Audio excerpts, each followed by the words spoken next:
What's up, guys? Owned by Tomato here. Welcome back to my Monday user suggested topic where you guys tell me what you want me to talk about for the next week through the comment section below. Leave me a topic suggestion that you want to hear me talk about, and I'll pick whichever one I'm feeling particularly chatty about and record that for the next week, next Monday's video.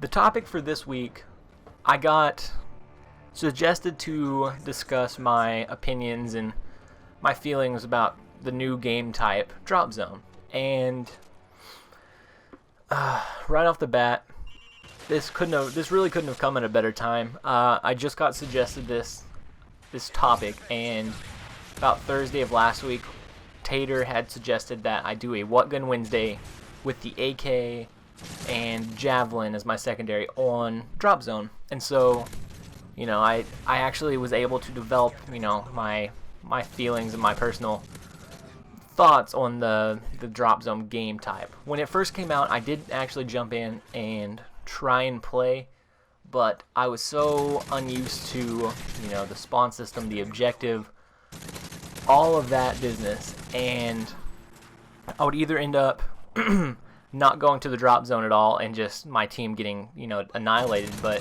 going like 2 to 3 KD, or going like way negative and winning because I'm laying on the Drop Zone. And so I really didn't enjoy it because I mean I like playing the objective and not dying so much and it just to me seemed like that was unavoidable.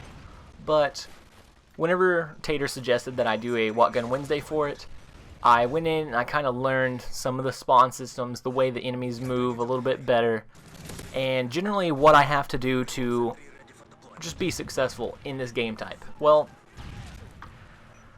I don't know. You can kill Whore really easily if you don't want to get on the objective and you don't want to, you know, try and help your team win. But unless you have teammates that are going to be constantly trying to get on that objective, either you're going to get run by kill streaks. Yeah, either the enemy's going to overrun you with kill streaks, or you're just going to lose really bad, and I mean, you're not going to be able to play very long if their whole team gets to uncontestedly sit on the flag for the entire time.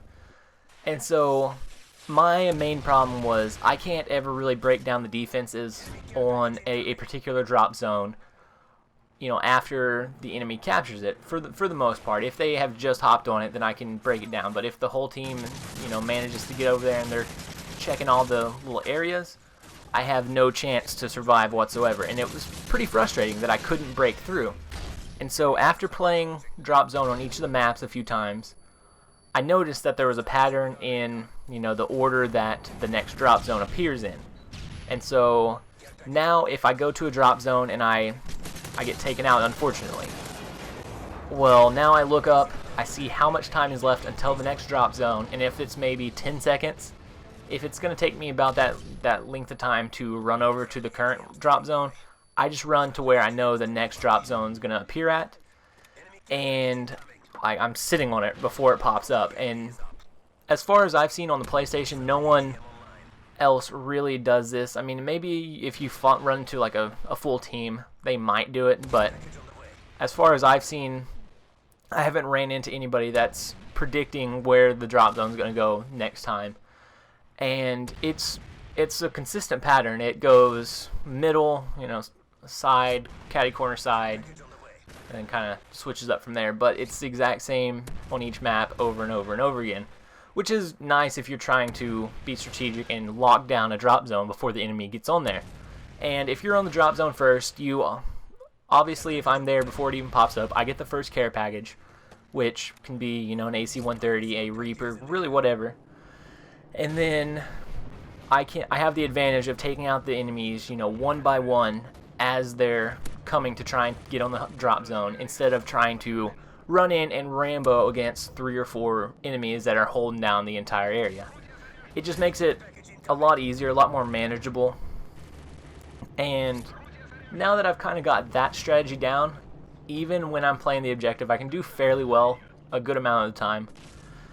And it's a lot funner because now that whenever I'm the first one there, I obviously get the care packages until everyone else arrives, and so I get in there, I get all this cool stuff, and I don't really have to worry too much about grenades because I have blast shield. And I don't know, it's fun now that I've taken a second look. And if you're like me and you jumped in and you were like, okay, the objective's here, you run to it and you got taken out right away, and you're like, well, this is a camping game, this is stupid. Well, try it one more time and try and figure out the pattern that the drop zones switch in. And once you figure that out, right before it switches, you can head over to the other one and be standing on it and always be the first one there. And if you're pretty good, you can throw down a portable radar and kind of see where the enemies are coming from and take them out one by one, and it makes it so much more manageable. But overall, I think the idea of the community playlist is a good idea. I don't know exactly how they come up with which ones are going, or which ones are going to be uploaded, which ones are going to go live, whatever. I assume that it was big in some community. I don't know. I suppose they got a lot of good feedback from one of the consoles or one of the player bases, and they decided it has enough positive feedback that people enjoy it enough. We can make it go live, large scale, and make it go live and make everyone try it out. And I enjoy that because the new game modes keep it interesting, keeping it switched up. Other than that, not a lot to say about Drop Zone. It could be frustrating at times if you're getting camped on and they're all over the objectives all the time and just holding them down. But if you kind of take it more tactically, you can maneuver your way around and put yourself in a better situation and make it a lot more enjoyable and manageable on yourself. So that's my thoughts and opinions on Drop Zone. I hope you enjoyed this video. Remember to comment, rate, and subscribe. I'll have another video out in 2 days. Later, guys.